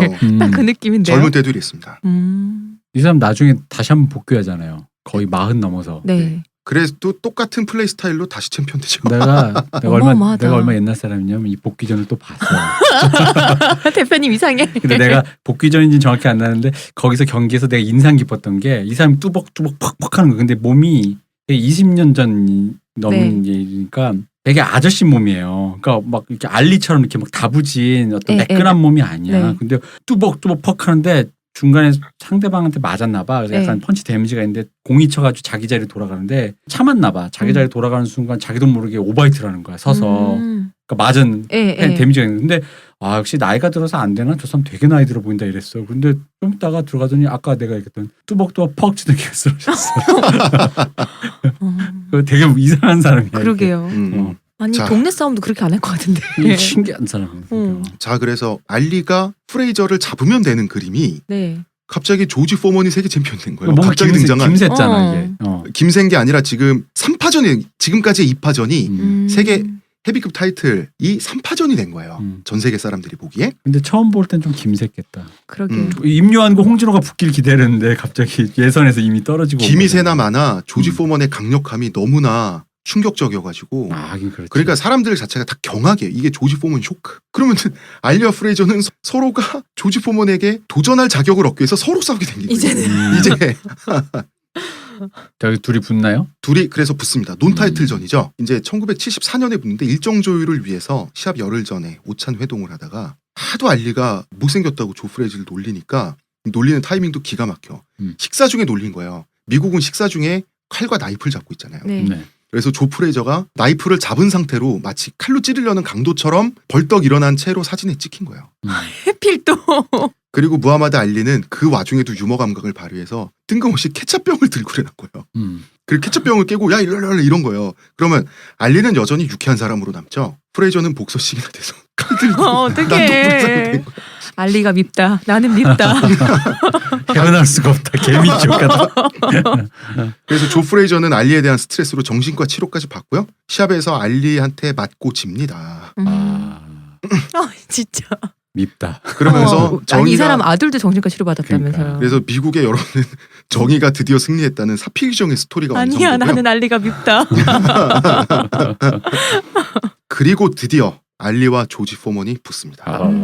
1974년 정글 인 더 럼블. 알리는 프레이저에게 한 번 지고 한 번 이기고 고전했죠. 네. 그러면 조지 포먼은 조 프레이저를 6번이나 다운시키면서 학살시켰죠. 그러면 엊그제 말했던 인류 2류대 등급. 그러면 알리의 등급은 프레이저잖아요. 그죠. 그리고 알리는 전성기도 지나고 있고 전성기가 되고 있고요. 조지 포먼은. 그래서 다 말렸어요. 무하마드 알리를. 당신 죽는다. 알리 같은 경우는 이 시합을 흑인 인권 역사의 새 장으로 만들겠다는 야심을 품어요. 그래서 백인들 앞에서 두 흑인이 싸우는 구경거리를 제공하지 않겠다. 이러면서 아프리카를 시합 장소로 추진합니다. 그래서 당시 자이르, 지금 자이르가 없죠. 네. 현재는 콩고 민주공화국의 독재자, 모부투라는 독재자였는데요. 이 사람도 정권 안정을 위해서 요런 빅매치를 이제 그 유치를 하면 좋거든요. 여기도 3S 중에 그거 하나 하는 건가요? 요거는 이제 흑인의 블랙 파워 이쪽이니까 좀 정치적으로 맞죠. 이 당시가 그러니까 왜냐면 아프리카가 고향이니까 아프리카가 자기의 어떤 마음의 뿌리. 고향 뿌리가 있을 것이다라는 거라서 아프리카에서 뭔가를 하려고 하는 그러니까 뮤지션들도 아프리카로 가서 뭔가를 배우고 뭔가 문학이나 이런 사람들도 거기에 어떤 우리의 전통이 있다 그러면서 아프리카로 가서 뭔가 배우려는 그런 전통이 있었어요. 그래서 그런 흑인 문화 엘리트들을 아프리카 독재자들이 잘 써먹었습니다. 잘 써먹었어요. 근데 유명한 프리재즈 뮤지션 오네 콜맨이었나요? 하여간 그분 누군가가 그 얘기는 했어요. 이미 자기들이 너무 미국에서 오래 살았잖아. 선조 때도 몇백 년을 산 거잖아. 그러니까 자기들이 얼굴만 검을 뿐 문화적으로는 이미 이쪽과 유리돼 있는 거라는 걸 알았던 거야. 근데 이제 차마 말을 못했던 거지. 완전 자아 찾으러 인도 가는 거 아니야? 그렇죠, 그렇죠. 그러니까 우리가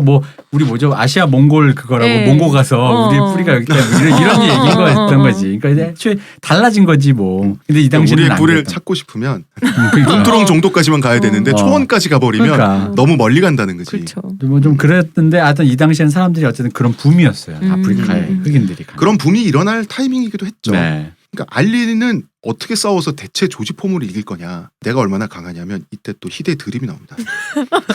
나는 악어와 씨름을 했고 고래와 몸싸움을 했으며 번개에 수갑을 채워서 감옥에 쳐넣어버렸고 돌멩이를 죽였고 바위에 부상을 입히고 벽돌을 병원에 보냈다. 나는 약마저도 아프게 만든다. 이 마지막에 진짜 이 백미다 이거. 나는 약도 아프게 만든다. 이게 당시- 영어로 들었으면 좀 라임이 뭔가 짝짝 맞았어요. 아, 맞아요. 네. 당시 20대 전성기 포먼을 상대로 3년간 3라운드 이상을 버틴 선수가 전무했어요. 그럼 이거 약간 소니 리스턴의 느낌이 좀 나는데? 그렇습니까? 핵주먹 대 유려한 버터플라이 뭐 이거 음. 그거 느낌이잖아요. 모든 언론은 알리의 패배는 물론 이 사람이 죽을 수도 있다고 생각했어요. 진짜로. 불구가 될 수도 있다고 생각했어요. 그래서 복싱 관계자들은 눈물을 흘리면서 인터뷰했어요. 알리가 제발 저 시합을 취소해야 될 텐데. 그리고 복싱 캐스터 해설자들은 거의 절규 수준이었어요. 이제는 무하마드 알리가 사랑스러운 캐릭터가 돼서 네. 잃고 싶지가 않은 거예요. 제 마음하고 좀 다르시네요. 포먼은 미국 사람들이 두려워하는 악당 캐릭터였어요. 포먼은 너무 강력한 데다가 과묵하죠. 생긴 것도 무섭게 생겼어요. 그런데 포먼의 스타일은 상대방이 눈이 풀리거나 다리가 풀리면 다운이 확실시 되면 그래도 웬만해서는 끝까지 가지 않는 게 쓰러질 때까지 주먹을 기다리는 게 걷어야죠. 네. 거두는 게 그래도 신사람의 룰이었는데 그 살인적인 펀치를 2방, 3방, 4방을 쓰러진 사람한테 더 꽂아 넣습니다. 그래서 다 실신했어요. 응급실 실려갔어요. 이런 파이팅 스타일이 미국인들한테 안 맞죠. 그러니까 그죠. 무하마드 알리도 저걸 당해야 될 거잖아요. 맞는 이제. 사람이 있긴 해요. 맞는 나라가. 그지. 어. 보통은 안 좋아하지. 나 네. 같은 사람 빼놓고는. 그래서 이제 무하마드 알리는 혼자만 자신감 있는 거야. 이 사람이 포먼을 잡을 작전을 세워두고 있었다는 거는 이 당시엔 아무도 몰랐죠. 아니 그리고 뭔가 생각할 거라고 생각은 하겠지만 그래도 너무 강력하니까. 이건 뭐 답이 없거든. 네, 뭘 생각하든 되겠느냐 이런 마음이었겠죠. 홍 작가가 설명해주겠지만 정말로 만화 같은 작전으로 하나 알리가 만들어 옵니다. 자, 지금 시합 전이니까요. 네. 역시 이제 알리는 포먼을 이제 검색을 해보니까 멕시코 올림픽의 링 힘의 성족이 아까 얘기했던 딱 걸렸어. 이번엔 덩치 큰 엉클 톰. 아무것도 안 했어. 또 나왔어. 또 엉클톰이야. 또 엉클 톰이야. 다음 거.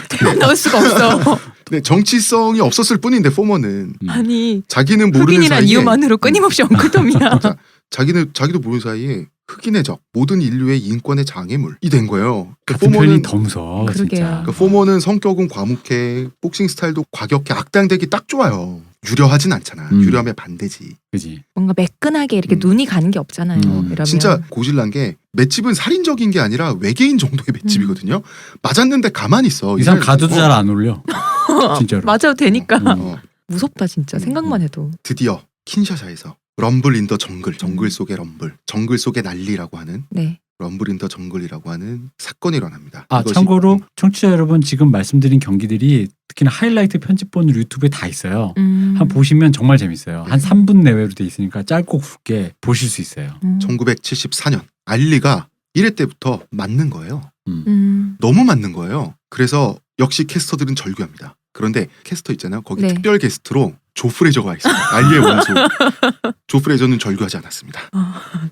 자기를 묵묵히 지켜볼 뿐. 자기를 6번이나 다운시키고 학살했던 포먼을 응원해야 돼, 알리를 응원해야 돼. 그래서 가만히 있었어요. 근데 저라면 고소하다가도 포먼을- 씁쓸하고 어. 고소하다가도 씁쓸하고 저걸 내가 했었어야 되는데 이런 마음도 들고. 두 놈 다 죽어버려 그냥 이러지.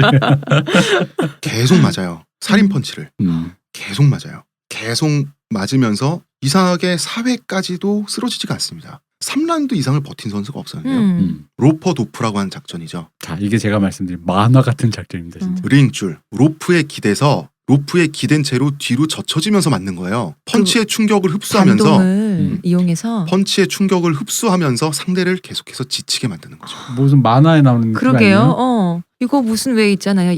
아주 예전에 봤던 만화야구. 이거 요즘도 아니고 옛날 쌍팔년도 만화에 그러니까 나오는 아주 거. 예전에 야구 만화에서 음. 이렇게 휘는 그런 공 뭐라 그러죠?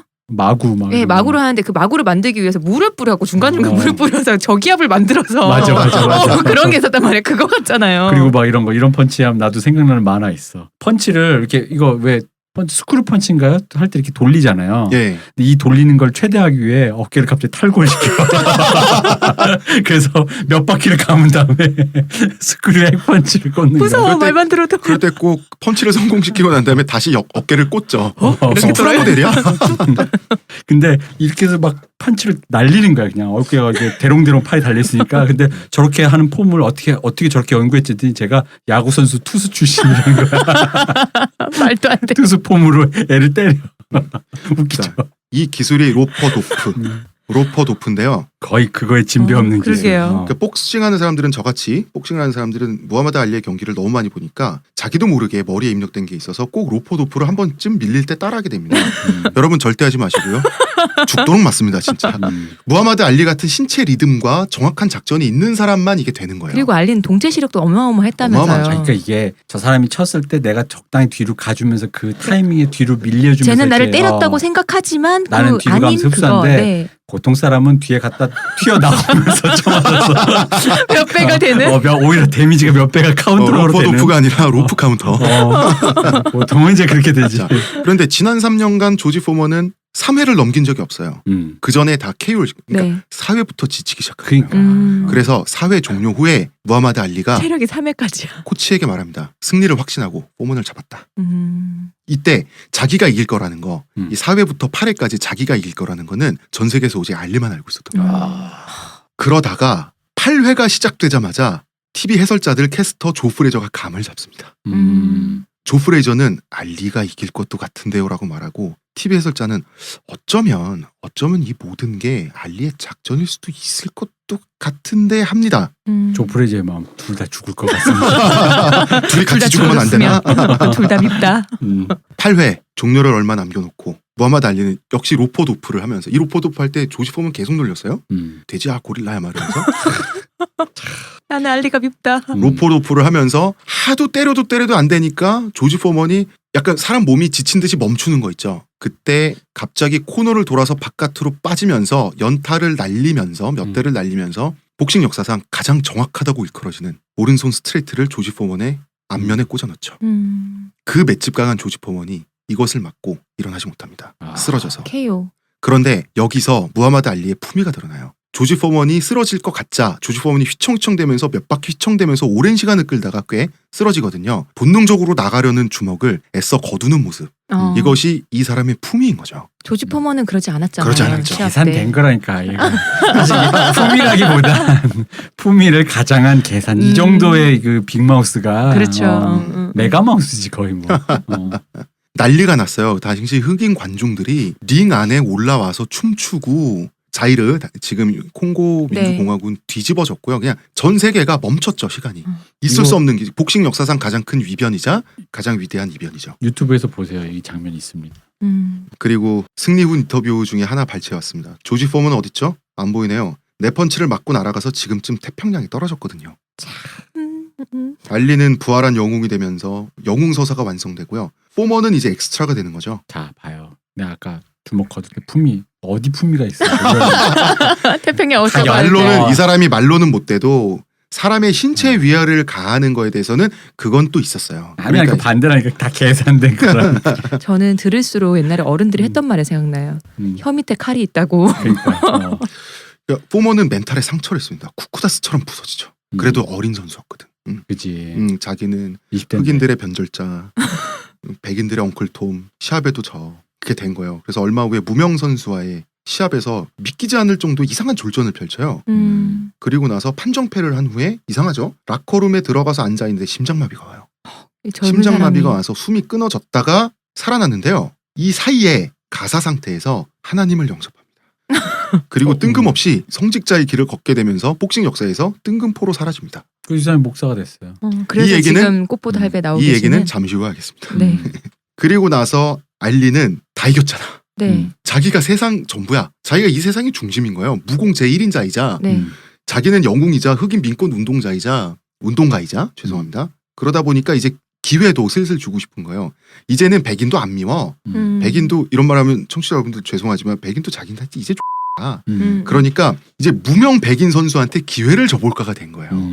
이 위대한 흑인인 내가 무명 백인 선수한테도 챔피언과 싸워볼 기회를 줘보겠어 라고 해서 척 웨프너라는 백인 무명 선수를 낙점합니다. 근데 이 백인 무명 선수가 일생일대의 기회잖아요. 네. 그렇지. 여기서 세계 시청자들이 보잖아요. 음. 무하마드 알리의 경기니까 이길 생각은 안 하지만 나는 내 있는 체력을 모두 쓰겠다. 그러다 보니까 무하마드 알리가 고전을 하게 되는 거예요. 나중에 척 웨프너한테 일격을 맞고 VA 다운까지 당해요. 무하마드 알리가. 물론 무하마드 알리가 결국 마지막 12회에서 웨프너는 그야말로 이건 콤비네이션은 뭐라 비 오는 날 먼지 내기 콤비네이션? 그러니까 경악할 만한 콤비네이션으로 응징을 하긴 해요. 그래서 KO 승을 거뒀지만 알리는 인류 최강자잖아요. 네. 이 척 웨프너의 진짜 이 눈물 나는 고군분투가 또 화제가 돼요. 12회까지나 갔잖아요. 그리고 맞아요. 그래서 척 웨프너도 스타 선수가 되는 거예요. 여기서 무명의 포르노 배우 실버스타 스텔로는 당시 무일푼의 찌질이 실버스타 스텔로는 이 경기를 보고 감동을 먹고 일주일 만에 로키 시나리오를 완성합니다. 무려 아카데미 시나리오 각본상을 탑니다. 이거. 그래서 의외로 실버스타 스텔로는 액션 배우로 알고 있지만 네. 아카데미 각본가 상을 받은 사람이에요. 이거 엄청난 겁니다. 그러게요. 그래서 하지만 연기로는 상을 못 받아요. 그렇지. 그래서 실버스타 스텔로는 무하마드 알리가 없었으면 절대 스타가 될 수가 없었습니다. 그렇죠. 그런데 무하마드 알리가 악역처럼 나오잖아요. 아폴로 크리드요. 흑인 챔피언이 영화에서 스텔로는 알리와 만나면 맞아 죽을까봐 그 알리 동선을 피해 다녔다고 했는데 나중에 만났더니 뭐 무하마드 알리가 영화를 엄청 칭송했죠. 이게 복싱 정신이다. 1편 진짜 좋은 영화잖아요. 1편 진짜 재밌죠. 멋있어요. 그러면서 내가 바로 아폴로 크리드다. 이렇게 이제 소리를 치고 그랬죠. 척 웨프너는 훗날에 로키 저작권 분쟁이 좀 있었어요. 아니 그 나를 따서 그렇긴 주인공 하잖아요. 했는데 가만히 있어봐. 나는 뭐 이류복서로 끝나고 너는 스타면 근데 이것도 잘 끝났어요. 또 합의를 해가지고 저작권 일부를 할당받고 현재는 척 웨프너 생활이 아주 부유하고 좋다고 합니다. 여러분 해피엔딩입니다. 좋네요. 해피엔딩. 네. 자 이제 무하마드 알리는 조 프레이저와 1승 1패죠. 그럼 조 프레이저를 영원히 짓밟아서 복싱계에서 없애버리려고 했어요. 왜 이렇게 미워해? 왜 이렇게 미워해? 못생겨서. 걸리적거리잖아. 이것이 드릴라인 마닐라, 스릴러인 마닐라를 흑인식으로 빨리 발음해서 드릴라인 마닐라. 필리핀의 수도인 마닐라에서 벌어진 스릴러, 손에 땀을 쥐는 경기라 그래서 드릴라인 마닐라로 복싱 역사상 최고의 경기로 남아 있습니다. 이것도 영상이 있더라고. 가장 위대한 경기력만으로는 가장 위대한 경기. 양측이 서로에게 상성이 최악이에요. 그리고 양측이 서로를 너무 잘 알아요. 그야말로 양측이 모든 것을 쏟아붓고 자기가 보여줄 수 있는 것을 다 보여주고 하얗게 불태운 경기예요. 물론 경기 전부터 알리는 또다시 입을 텁니다. I'll be a killer and a chiller and a thriller when I get the gorilla in Manila. 라임이 딱딱 좋네요. 네.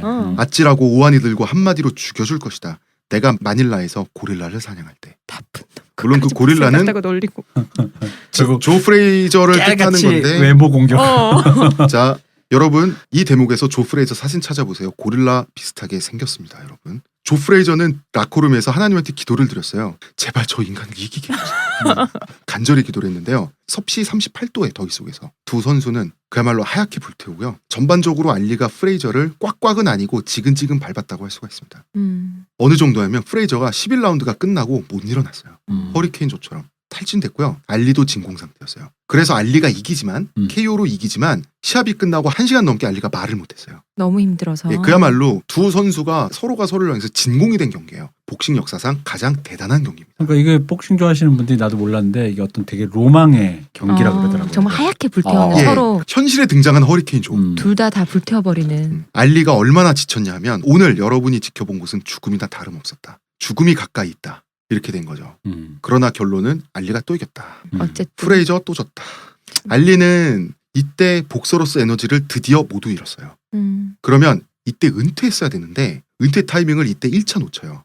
왜냐하면 헤비급 타이틀 유지라는 게 마약이잖아요. 그치. 이겨서 주목받고 상대를 쓰러뜨리고 자기가 전 세계적인 스타고 이미 복싱 산업 자체가 자기를 중심으로 돌아간다고요. 엄청 셀럽인데 뭐. 그러면 여기서 내려온다는 것 자체가 어떤 면에서는 복싱계를 또 비워두는 거예요. 그죠. 그러니까 자의반 타의반으로 계속 경기를 하게 되는 거예요. 그래서 1977년이 되면 알리는 펀치들은 그 초기 증세가 이미 오기 시작합니다. 그러니까 말이 어눌해지기 시작해요. 말이 느려지는 거예요. 그럼 이제 심각한 거잖아요. 그런데도 두 번이나 또 타이틀 방어를 해요. 이렇게 병세가 시작되고 있는데도 또 이겨. 헤비급 타이틀 매치에서. 그러니까 대단한 사람이긴 한데 그래도 하면 안 되죠. 그러다가 드디어 기량이 완전히 쇠퇴해서 1978년에 또 복싱 역사상 충격 사건이 일어나죠. 레온 스핑크스라고 하는 젊은 애송이에게 충격의 패배를 당합니다. 그래서 이게 다른 경기에도 뭐 알리가 뭐 안 진 건 아닌데 네. 어쨌든 이게 거의 끝냈다라는 느낌으로 스핑크스가 이후로 별로 대단한 커리어가 없죠. 네. 그런데도 불구하고 우리 어른들도 알리를 이겨버린. 스핑크스를 기억해요. 알리를 끝냈다. 이름도 너무 멋있다. 레온 스핑크스랑. 그래서 챔피언 됐죠. 레온 스핑크스. 프로 전적 5번 만에 운 좋게 네. 대전이 잡혔는데 이 만만한 선수가 시나리오를 거꾸로 뒤집고 이겨버린 거예요. 스포츠 일러스트레이트지 표지를 장식하고요. 반짝 스타가 되는데요. 지금까지도 알리에게서 벨트를 뺏어간 젊은이로 기억되지만 이것이 또 전부죠. 아까 그 어른들이 얘기한 그러니까. 기억한다고 네. 할 정도인데 또 그 후는 그거밖에 없는 거야. 알리는 또 절치부심을 해요. 근데 사실 권투 선수로서 평생 알리가 있을 때 그것만 해도 되는 거 아니에요, 진짜? 그러니까 원래 더 하고 싶은데 어. 사실 남의 인생이라고 생각하고 얘기하면 그거 하나만 해도 되는 거야. 그니까. 맞아. 사실. 근데 알리가 대단한 게 알리가 절치부심을 하거든요. 레온 스핑크스를 연구를 해요. 그래서 같은 해 그 해 다시 챔피언에 도전을 합니다. 리턴 매치에서 레온 스핑크스를 꺾고 다시 챔피언 다시 됐어요? 챔피언 벨트를 가져와요. 이것이 최초로 복싱 역사는 최초로 한 사람이 3번째 챔피언 타이틀을 쟁취한 거예요.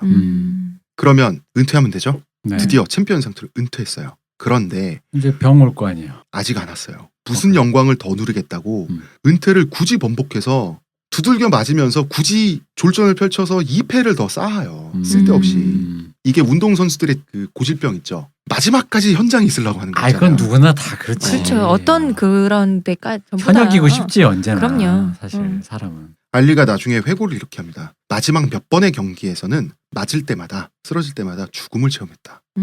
깊고 검은 물 밑으로 잠겨 들어가는 것 같았다. 그럼 하지 말아야 될 거 아니에요.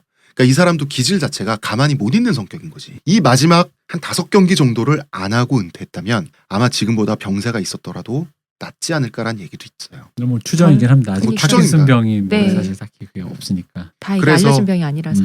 은퇴를 하고요. 1984년에 무하마드 알리가 파킨슨십병에 고통받는다는 사실이 알려집니다. 전 세계인들이 뭐 충격을 받았죠. 그런데 그렇죠. 무하마드 알리는 치료를 거부하고 온전한 정신으로 불편한 육체에 갇힌 또 삶을 감수하기로 해요. 여기서 또 이상하게 사람이 성인군자가 점점 돼. 이때는 코란과 성경을 읽고 하면서 사람이 좀 종교적인 태도가 되거든요. 그러다가 깜짝 등장하죠. 1996년 아틀란타 올림픽에 등장을 해서 가장 감동적인 성화봉송의 장면을 연출하죠. 이때 그죠. 손을 부들부들 떨면서 마지막 파킨슨 병 자체가 이렇게 몸이 이렇게 흔들리는 이렇게 진동을 그래서 하는. 전 떠는- 세계인들은 감동받고요. 아 근데 이거 알아요? 여기서 인간 성화봉송할 승리라고. 때 조프레이저가 한 말을 했잖아요. 조프레저가 이랬죠. 저 자식이 성화봉송대 위에서 팔다리를 부들거릴 때 밀어서 떨어뜨리고 싶어. 불길속으로. 미워. 나는 알리가 밉다. 그래서 병마와 싸워 이기는 위대한 인권 운동가와 음. 그를 저주하는 인성 나쁜 패배자의 프레이밍에 또 한 번 갇히게 됩니다. 가만히만 있으면. 근데 또 화해를 했다고는 하는데 TV에서 같이 쇼프로 나오려고 그 나중에 둘 다 은퇴하고 나서 화해한 거지 실제로 사이는 별로 안 좋았대요. 결코. 저라도 뭐 용서 안 될 것 같아요. 이 사람도 참 위대한 복서이자 불굴의 근성가이잖아요. 그니까요. 안습입니다. 한편 에필로그 들어가 볼까요? 눈을 뜰 때부터 알리가 증오스러워 살 수가 없었고 그에 대한 증오에 밤마다 눈을 감기가 힘들었다. 이런 말을 하던 우리의 또 다른 조지 포먼. 인생 퇴계자 조지 포먼은 목사됐다 그랬죠? 네. 아 원래 전도사다가 목사된 거예요? 갑자기 목사되면서 봉사활동을 너무 많이 한 거예요. 그래서 권투하면서 벌었던 돈을 붕통붕통 써요. 고아들한테, 어려운 사람들한테. 봉사활동에 돈이 들죠. 사람이 착해졌어. 그러다 보니까 돈이 없어져요. 돈 벌 게 뭐밖에 없어요. 주먹밖에 없잖아요. 그래서 배운 게 도둑질이라고. 40세의 나이에 링에 복귀합니다. 그래서 제가 아까 말한, 대표님 말씀하신 이거구나. 이때쯤이면 알리랑 또 친해져요. 알리는 말립니다. 여기서 그렇죠. 나이도 많고 이제. 여기서 정글인더 럼브의 데자부이자 리메이크가 시작됩니다. 알리의 도전은 조시 포먼에 도전하는 알리의 도전은 세상이 말렸죠. 포먼의 도전은 알리가 뜯어말렸어요. 알리는 미국 정부에 의해서 강제 1차 은퇴당했죠. 네네. 포먼은 신의 계시를 받고 신의 부름을 받고 은퇴했죠. 네. 둘 다 다시 돌아오죠. 각자 모두 젊고 우월한 20대의 챔피언에게 타이틀 도전을 했죠. 이때 타이틀 도전할 때가 42살이었어요. 포먼은 챔피언 마이클 무어러를 상대할 때 20년 전 알리에게 졌을 때 입었던 트렁크를 입고 나와요. 아직 그리고- 갖고 있었다고? 네. 그리고 알리는 인권운동자이자 사상가로 돌아오죠. 포먼은 이 무시무시하고 과묵했던 사람이 전도 활동을 하다 보니까 목회를 하다 보니까 사람이 성격이 좋아져가지고 말도 많이 하고 사람도 많이 만나야 되잖아요. 후덕하고 귀여운 목사님이 돼서 돌아온 거예요. 몸매도 동글동글해서 곰돌이 푸우가 됐지. 머리는 탈모가 와서 밀었더니 그 사람은 웃는 상이지 스마일 상이지. 진짜 푼데. 사랑스러운 캐릭터가 돼서 돌아왔어요. 네. 알리는 8회 한 방으로 정리하죠. 조지 포먼을. 네. 조지 포먼은 10회 불의에 나온 한 방으로 챔피언을 꺾고 챔피언 타이틀을 가져갑니다. 대단하다. 진짜 대단하다. 그러죠. 이것이 또 굉장히 두 사람과의 인연과 데자부라고 할까요? 네. 이 데자부가 굉장히 신기하죠. 이 두 사람 다 정말 대단하죠. 포먼이 그거 있지 않아요? 저기 뭐야 포먼 냄비? 포먼 그릴? 포먼 그릴. 냄비. 뭐 그런 게 있어. 이 사람이 그 돈 벌려고 이상한 저기 뭐 그런 것도 많이 했는데 그 홈쇼핑 메이커에 포먼 그릴인가? 그렇죠. 약간 그 네. 요새 연예인들이 뭐 그러니까 간장게장 자기 하는 이름 맞아, 판 맞아. 물건으로 어. 홈쇼핑 그거에 나온 거예요.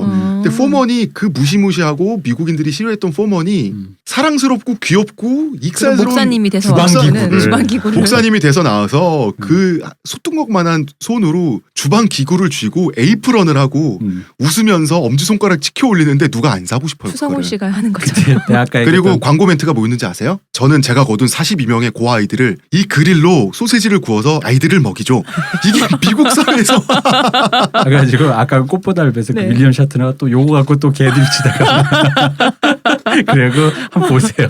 집집마다 포먼 그릴인데 사실 조지 포먼이 만든 그릴은 아니고 이름만 빌려준 거죠. 그렇죠. 제가 로얄티 지분 묻어간 건데도 네, 네. 2천억 원 벌었대요. 근데 지금도 계속 팔린대요. 포먼 그릴은 집집마다 있다 그래요. 어마어마하다.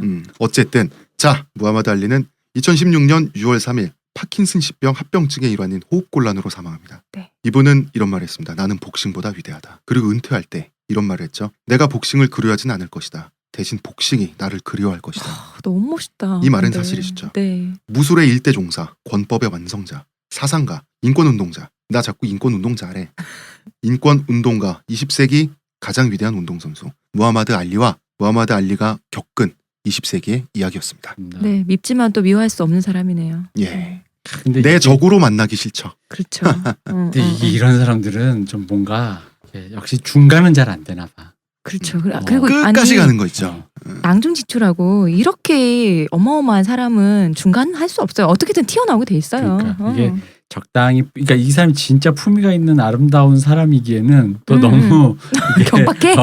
뾰족하고 날 서 네. 있고 너무 좀 그런 사람 이런 것도 있어요. 세상과 싸우는 수많은 방식에 무하마드 알리의 방식이 있었다.